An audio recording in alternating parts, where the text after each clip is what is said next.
Brown Girl Banter. Hey, Brown Girl Banter. I'm your girl, Dr. Dangerfield. And I am Dr. Patience.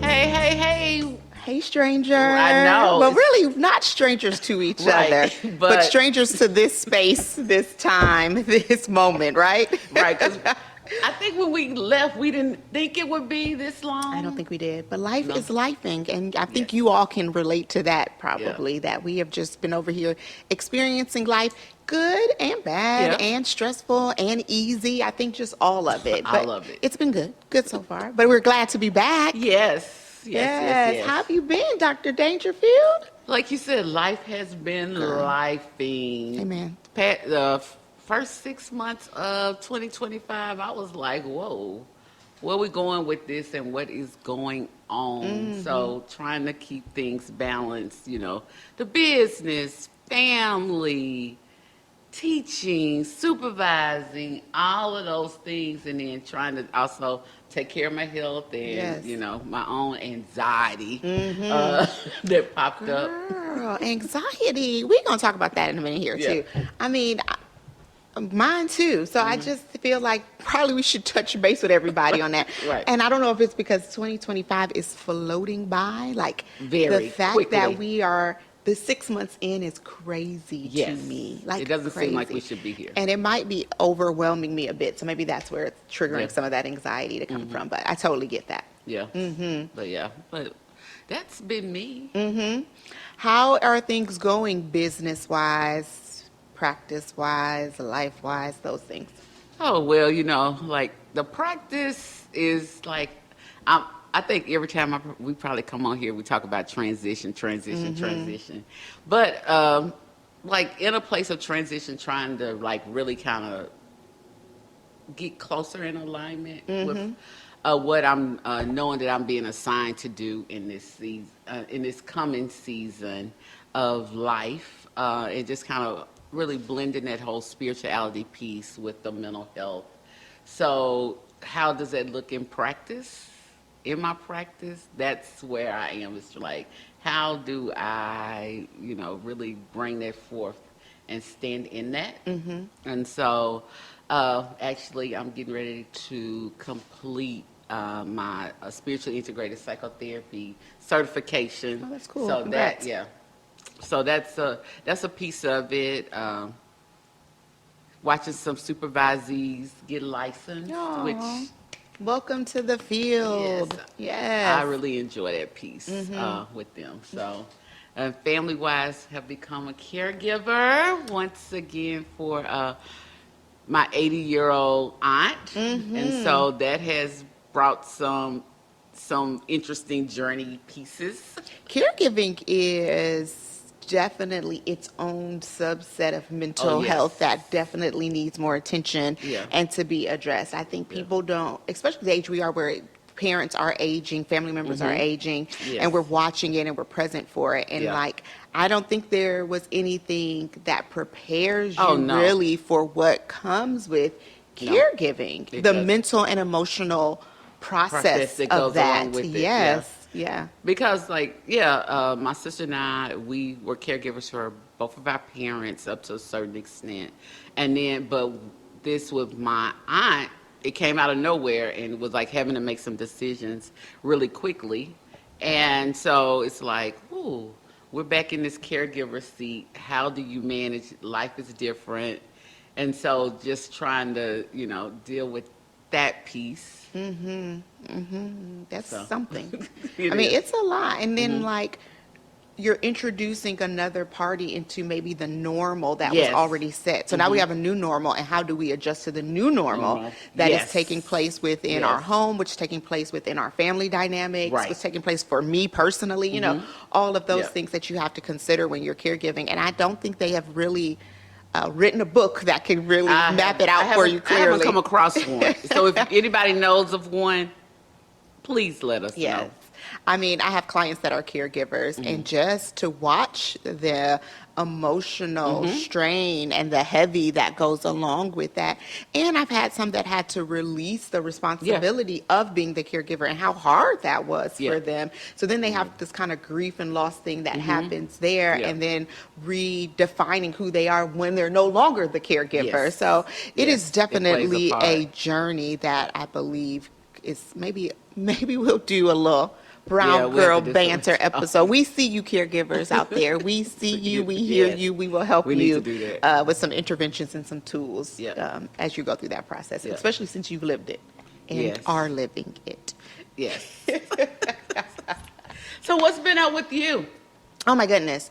What has not been up with me? I'm wearing my Inside Out shirt today because it has all the emotions. It says it's okay to feel, and I believe that to be true because, like you, the last 6 months, I feel like I have gone through every single emotion that there is, and trying to remind myself, like I remind my clients, to kind of process through those, that it's okay to be present in those feelings and emotions and kind of ride with it. As I'm also trying to teach 3 little people how to do the same thing. Can y'all believe it, Brown Girl Banter? The kids will be this year 12, 8, and 4. That is correct. Y'all have been riding with me. Especially with the 4-year-old. I know. Most definitely. He run that house too, y'all. I don't know about y'all, if y'all got some pandemic kids out there, but let me tell you, that is, it has been, and then to go from 2 girls to a boy, our house is just all over the place. So again, all of these emotions, that anger one, feel that. I definitely feel that one. And so kind of being able to figure out, like you said, transition is always a thing. I'm always trying to figure out, like I said, harmony, what can get but my time, how much time, what does that look like? And so with it being summer, kind of how I can best give the kids what they need. Still a wife, so showing up for Omari. He's kind of doing some things that he is excited about, so trying to be present and stay focused there. And then, therapy. I love private practice. I love what I do, but always feel like there's something more. What else is out there for me? What does that look like? And trying to explore those without becoming overwhelmed, without becoming stressed or worried or letting fear override me. So just kind of really looking at defining myself in all of the hats and all of the roles that I carry.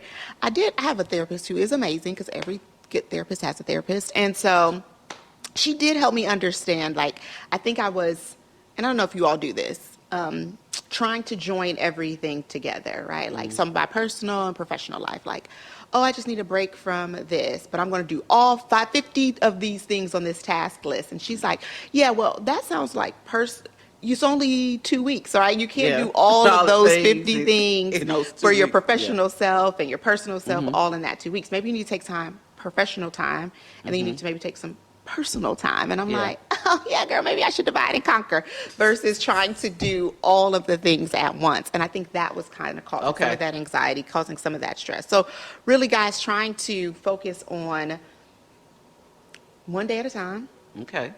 Not overwhelming myself and figuring out who I am in each of my roles without becoming overwhelmed in that. Girl, it's a lot. Welcome to being a woman. True. We're forever. We wear multiple hats. Wear multiple hats all the time. All right. Well, and I think something that I learned, and I am learning more as I teach, like cultural humility, cultural identities, and intersectionalities. These are just the intersectionalities of our personality, of our identities. Like when we think about the different things that we do as women, it's like, how does all of this intersect and we show up? That part. In that, without, like you said, without being overwhelmed. But I think if we take that whole piece again, it's like we have to do it with humility. Yes, that part. And how sometimes y'all know I'm from Detroit. I mean, sometimes that, allow yourself. yes, that part to be, I don't know, trying to figure out how to show up You know, sometimes it's just all about trying to figure out how to show up in those spaces. Yeah. Like you said, when everything feels like it is intersecting and colliding. Yeah.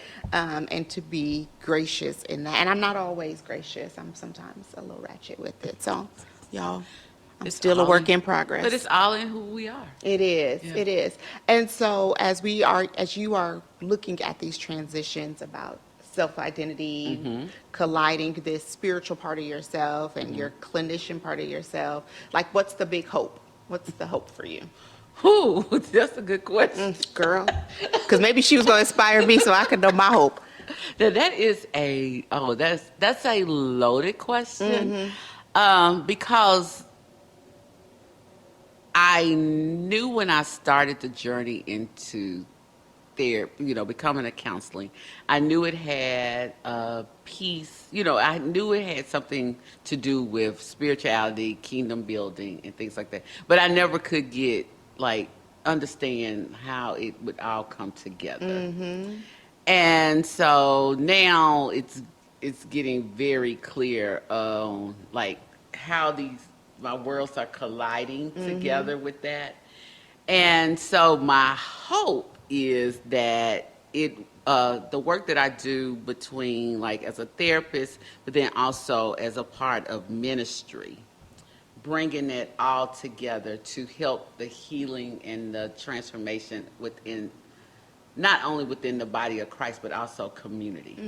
I love that. And so I don't know exactly what it's going to look like and how it's going to take place, what program, I don't know what that looks like, but I know that that's bringing it all together and getting opportunities to be a connector.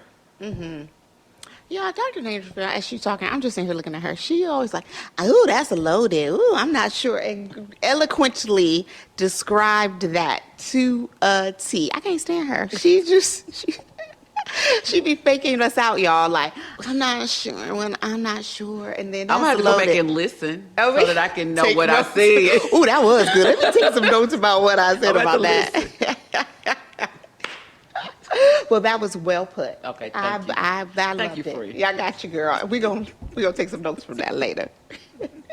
Speaking of later, Dr. Dangerfield, I guess we should probably tell Brown Girl Banter our When I expect to come back date. The one that we don't really know. We're like, but exactly. we know. We're like, let's catch them up. I mean, let me tell y'all, I think we messed ourselves up. We were like, we are going to do all these things when we come back. And we're like, oh, that takes a lot of time and effort to get all of those things situated, Done. confirmed, created, implemented. And so I think, and like we were just saying, all the things that we are working on in our individual, practices and professional and personal lives. So I think that kind of snowballed and we were like, well, something has to take a break, right? Something has to get put to the side, and that was BGB. But don't think that we don't love you all. Right. You all Right. are amazing, and y'all stay riding with us, and so we And we appreciate that. We totally do.